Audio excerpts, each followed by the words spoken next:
right, welcome back to the Will Hemming Show. We got breaking news for you tonight. Just when you thought the Harjinder Singh case was over with, everything's done, the dust is settled. We are looking at the new CoDL25 epidemic. We have left this crash in the dust, and we're focusing on who's got fake CDLs out there. Well, we get this bombshell.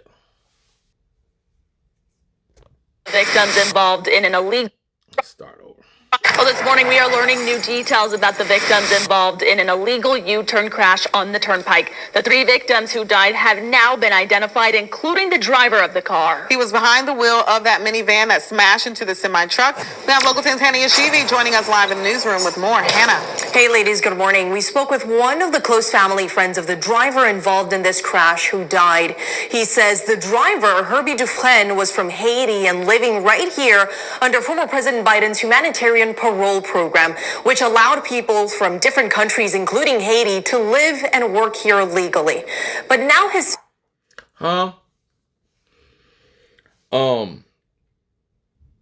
Yeah.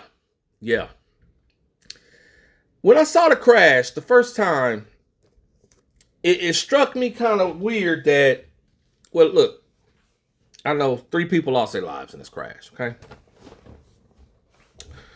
Much respect, condolences, all of that good stuff. When I first saw this crash, some said to me, the man made the illegal U-turn in the truck out of nowhere. He pulls out, cross the highway, creating a blockade, right?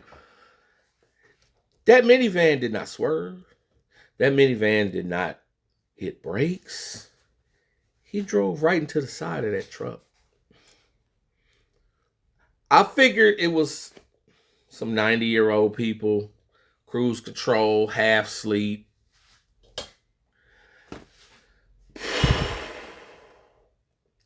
No, in this tragedy, 2 of Biden's finest found each other on that highway. Family in Haiti is having to take legal action to claim his body from the state. The victims of a deadly turnpike crash that happened earlier this month have now been identified as Herby Dufresne, Faniola Joseph, and Rodrigue Dor. Dufresne was behind the wheel, and this morning we're getting more details about him through a friend of his we spoke with. His friend says Dufresne was living here under the temporary protected status protection. Dufresne... He's also an illegal, okay? That temporary parole status stuff. This man obviously had no time to get a proper driver's license in the United States of America because I don't think he could drive. The van looked like a rental to me. I don't know for sure. If anybody knows whether or not it was a rental, tell me. But I don't think either one of these people had any business on our highway. 100%.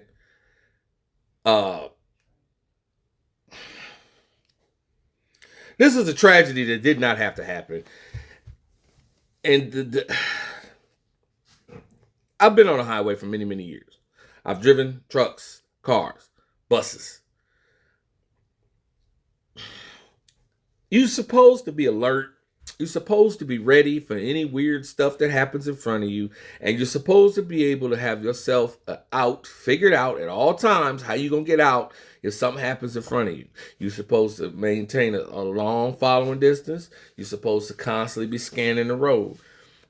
If I see a truck pulled over on the right side of the highway like that, and I'm coming up at 80, 70, my eyes are glued to that thing, watching for him to pull out in the traffic, because that's what I'm going to assume he's going to try to do. As soon as I get close, he's going to want to pull out in the traffic. I'm watching the signals. I'm watching whatever clues I got. And I'm also slowing down and planning to go around. This poor little minivan and the black guy with the French name, and everybody in that car seems to have kind of a French sounding name. So I'm assuming all 3 of them are probably the same ilk, right?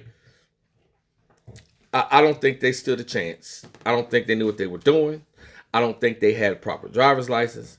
And that brings us to where we are now. Lived in Indiana, but was in Miami for a work trip the week of the crash. His mother lived... And he's working. They let them work. He flooded the place, packed up, sent planes to Haiti, flew them people in here, and then let them work, let them drive. The Indian man came across the Mexican border, which was wide open.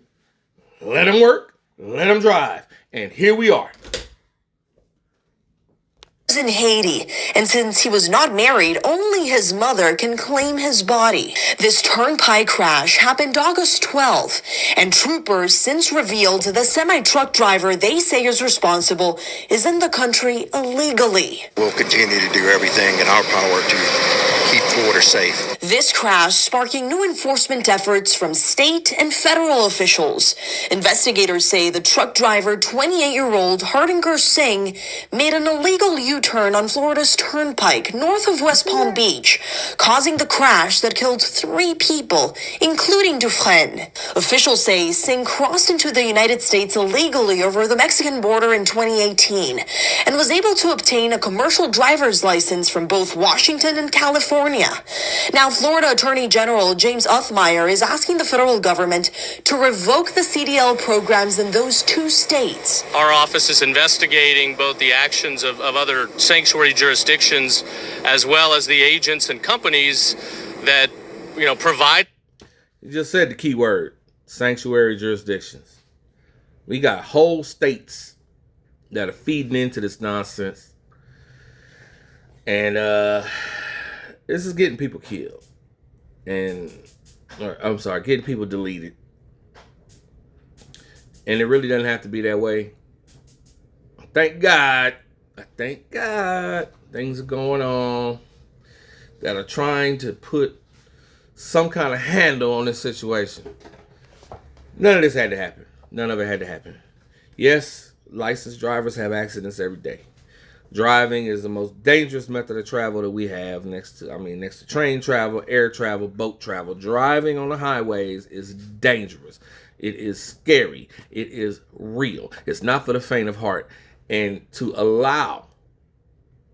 legally, quote unquote, allow these people to drive.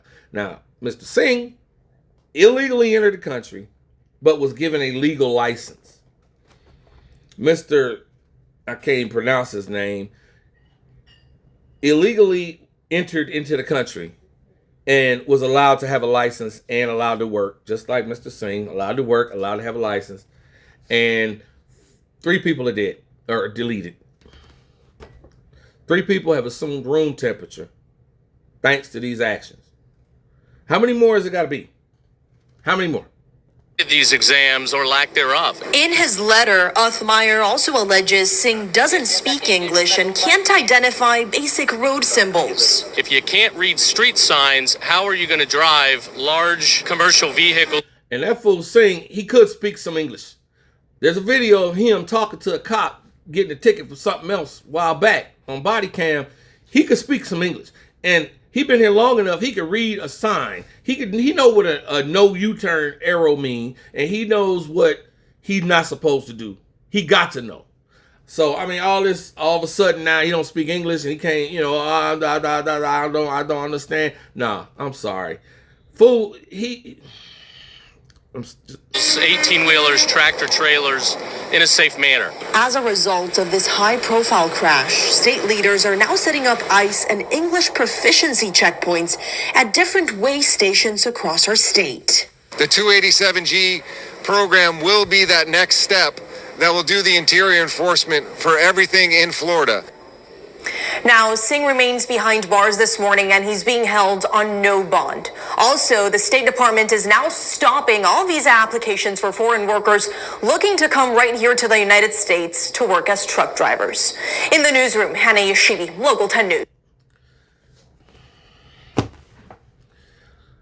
Cody L25, full effect. Thank you for watching. Good night.